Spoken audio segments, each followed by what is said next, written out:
ශ්‍රී ලංකාවේ පිළිගත් සම්මාන ලබා දීමේ ක්‍රම දෙකකි. විශ්වවිද්‍යාලයක සනාතන සභාව විසින් නිර්දේශ කරනු ලැබ ඒ විශ්වවිද්‍යාලයේ පාලක සභාව විසින් අනුමත කරන ලද තැනැත්තන්ට සම්මාන උපාධි හෝ වෙනස් ශාස්ත්‍රීය විශිෂ්ටතා පිරිනැමීම සිදු කළ හැකිය. මීට අමතරව ශ්‍රී ලංකා රජය නියෝජනය කරමින් රාජ්‍ය නායකයා වන මෙරට ජනාධිපතිවරයා විසින් පුරවැසියන්ට සම්මාන ලබා දිය හැක. ශ්‍රී ලංකා අභිමාන සම්මානය ශ්‍රී ලංකා රජය විසින් මෙරට සිවිල් පුරවැසියෙකුට ලබා දෙන ඉහළම සම්මානය වන්නේය. මෙම ගෞරවාභිදානය සමකාලීනව දැරිය හැක්කේ ශ්‍රී ලාංකිකයන් 5 දෙනෙකුට පමණකි. පුද්ගලයෙකුගේ මරණයෙන් අනතුරුවද මෙම අභිදානය පිරිනැමිය හැකි. ආතර් සී clerk, ලස්ටර්න් කදිරගාමර්, A T. Ariyaratne, Lester James Peiris ඇතුළු කිහිප දෙනෙකුට මේ දක්වා ශ්‍රී ලංකා අභිමාන සම්මානය පිරිනමා ඇත.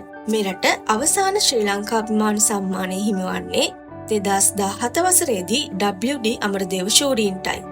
ඒ වන විටත් එම කලාකරුවා ජීවතුන් අතර සිටියේ නැත.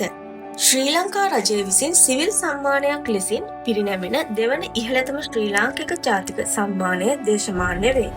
මෙහිදී දේශමාන්‍ය සම්මාන 10ක් පිරිනැමුණු අතර එම සම්මාන අබ්බාස් අලි අක්බර් අලි මහතා, මහාචාර්ය කොල්වින් ගුණරත්න, ආචාර්ය දේවනේසන් නේසయ్యා, නන්දදාස රාජපක්ෂ යන මහතුරුන් වෙත පිරිනැමුණා. මහාචාර්ය කේ.එම්. ද සිල්වා මහතාටද මෙහිදී දේශමාන්‍ය සම්මානයක් පිරිනැමුණා. ලතා වල්පොල, මිනේක ප්‍රසන්න වික්‍රමසිංහ, මහාචාර්ය ප්‍රියානී සොයිසා, අමරදාස ගුණවර්ධන, තිස්ස දේවේන්ද්‍ර යන මහත්ම මහත්මීන්ද මෙහිදී දේශමාන්‍ය සම්මානයෙන් පිදුම් ලැබුවා.